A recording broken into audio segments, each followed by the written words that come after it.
Bruce Feldman now, as good a college football writer as there is from FoxSports.com, joining us now on the Rich Eisen Show. How are you, Bruce? I'm good, Andrew. Good to be on with you this morning. Thank you for joining us this morning, sir. What happened in Houston? Because I know you weren't necessarily on the Lane Kiffin train, but a lot of people had jumped on the Lane Kiffin train and were reporting that thing was all but pulling into the station. Yeah, we had reported yesterday morning that Houston had made no decision on it, hadn't offered the job to anyone. And then somebody I had talked to who's really close to decision makers there said, I'd be surprised if Lane Kiffin was the guy there. Now, in one hand, there was some interest in him because, look, he's done a really good job as Nick Saban's offensive coordinator. On the other hand, also, he does have head coaching experience. On the other hand, though, there was concern about how he would be viewed by the Texas High School Coaches Association and all the folks there, which is a huge power group. On top of that, it was like, well, what kind of fit would he be here at Houston?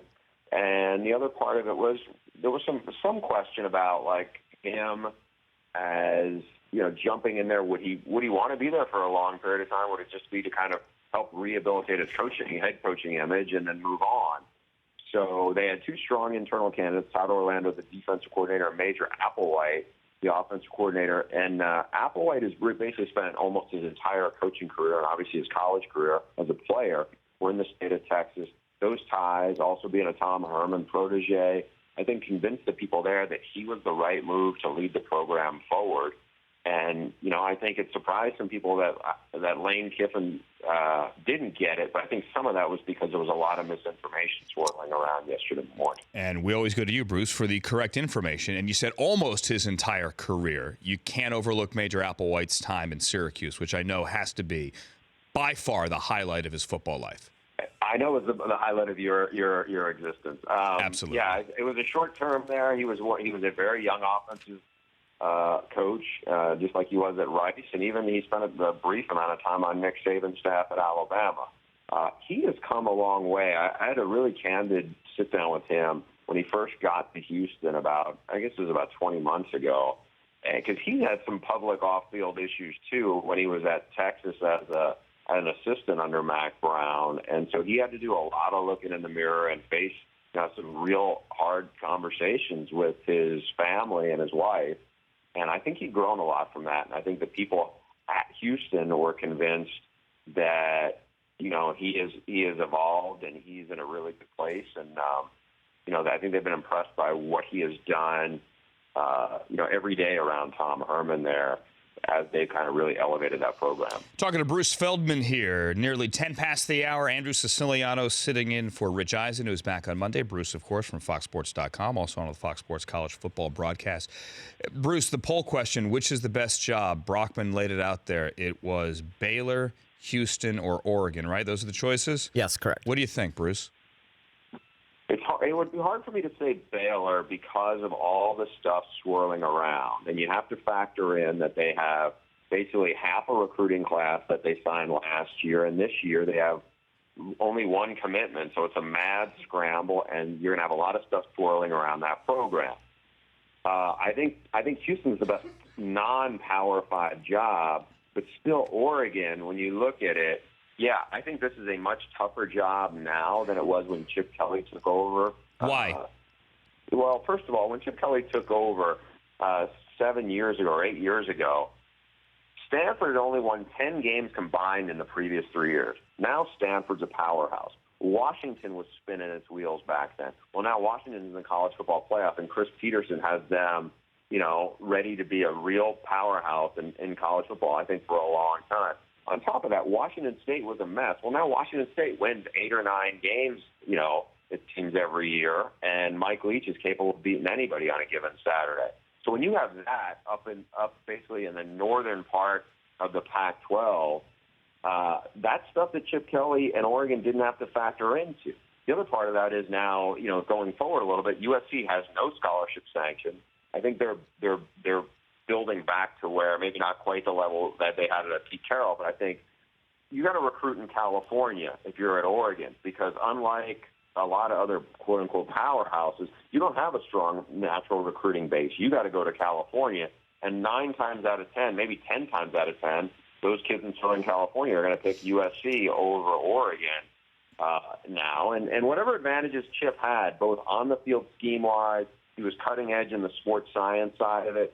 A lot of college football's caught up to Oregon on that front. So, it's still a really good job, but I think it's a harder job than I think a lot of people probably realize it is now because of how much the Pac-12 has changed just in the last few years. And I think the recruiting thing, you mentioned the recruiting thing for Houston and keeping Major Applewhite there. It's a big thing for the West Coast players as well. And Chip Kelly, as you pointed out, was able to come here to Los Angeles. And when USC had the NCAA hanging over its head, get a guy, let's say, like DeAnthony Thomas to go up there. And you put him in that system, it worked. The question is, can you still get those guys? And does the system make them as good as Chip Kelly made them as well? Although nobody would question DeAnthony Thomas's talent here. Bruce Feldman from Fox joining us. Bruce, did Matt Rule turn that job down?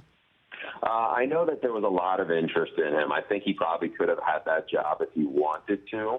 And you can say, was he going to get offered the job officially?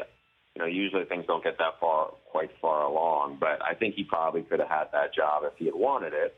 Ultimately, I think he's very intrigued by the Baylor job, and it's going to be a heavy lift too, because I think that team is going to get worse before it gets better.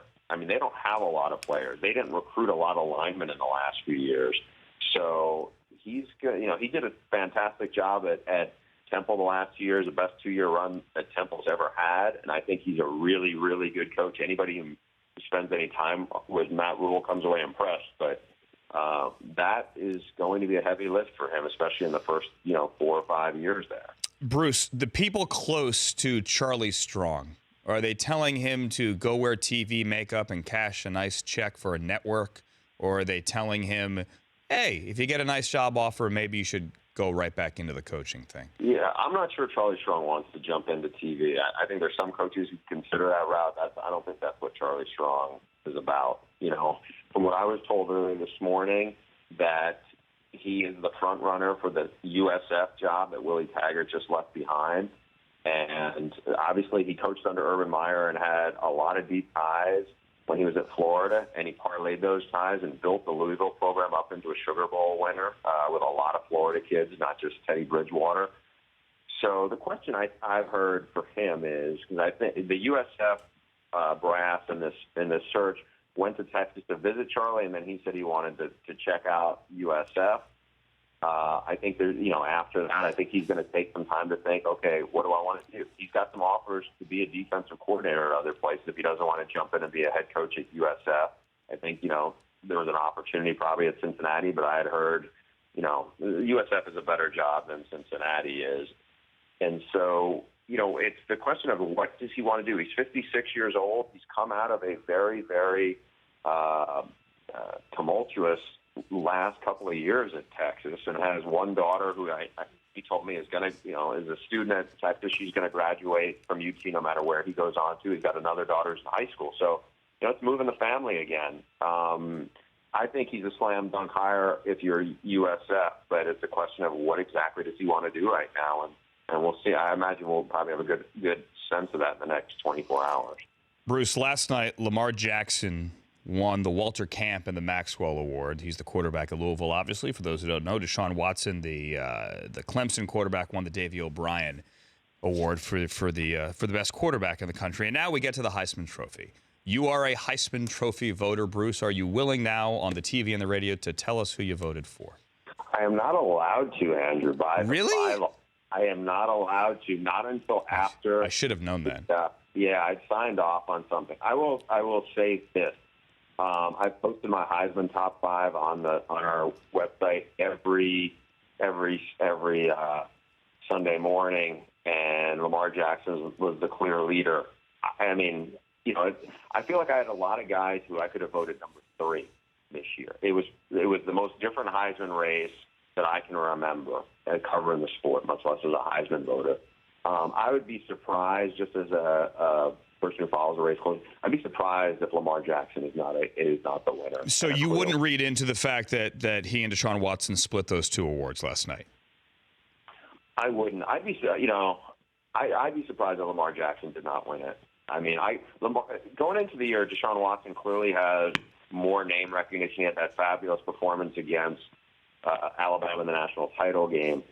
Deshaun Watson wasn't even the all-conference quarterback in his league. That was Lamar Jackson. I mean, he's a terrific player, and I don't want to, take any shots at Deshaun, but I would be surprised if he won it. I mean, it could happen, but my hunch is that it would be Lamar Jackson. Well, on that topic of Deshaun Watson here, Bruce, I had someone in Mobile last year at the Senior Bowl that has a relatively large office for a certain team that shall remain nameless, say that Deshaun Watson, this is coming off of his performance against Alabama, that Deshaun Watson is almost so good that you tank for him. Now, I mean, that's hyperbole, but that's what he was thought of a year ago. Is Deshaun Watson still thought of that highly now?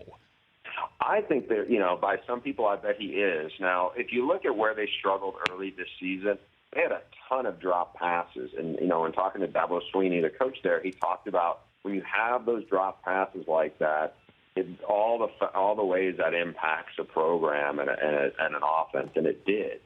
Now, having said all that, the biggest difference, his numbers. Now, he has 15 interceptions, which is a lot for a Heisman winner now. I mean, you go back 20 years ago when Ty Detmer was winning it, it wasn't that uncommon. But, I think that was an issue. But to me, his passing numbers were pretty similar to what they were last year when he had a very good case to win it. The difference is he probably had a half as many rushing yards as he did last year because they don't, I think they didn't want to burn him out. Even though he's physically about 15 pounds bigger, you just don't want your quarterback taking quite as many shots. I mean, the stuff I've heard, and from our buddy Daniel Jeremiah pointed this out, was kind of like a little bit of a smaller version of Marcus Mariota. Now, he's not that much smaller. I mean, Marcus is probably maybe an inch and a half taller, maybe 2 inches taller, but it's not like Deshaun's a legit 6'2", 210, 215. It's not like he's 5'11" or anything. I mean, you're going to like him character standpoint. You're going to like how he responds to pressure. You're going to like his athleticism. I mean, there's a lot of stuff for NFL people to really be intrigued by there. I like him. I like him a lot, and I know he's someone that we will be talking about a lot as we march closer and closer to Philadelphia in the first round next year. Bruce Feldman, FoxSports.com. By the way, if you're looking for a gift out there for the holidays, a book, I can't recommend enough The Quarterback, The Making of a Modern Quarterback, Bruce's book that was out last year. A fascinating look at the quarterback camps and how these kids are brought up through the system, Elite 11 and all that, and how the quarterbacks that you now watch on Sunday every week and on Saturday as well, how they got there. It's a great book. Bruce, thanks for coming on. Happy holidays to you, sir. Happy holidays to you, Andrew. Look forward to seeing you in Indy, I guess. Yes, sir, at the Combine. Bruce Feldman there from FoxSports.com. The Rich Eisen Show, weekdays at noon Eastern on Audience.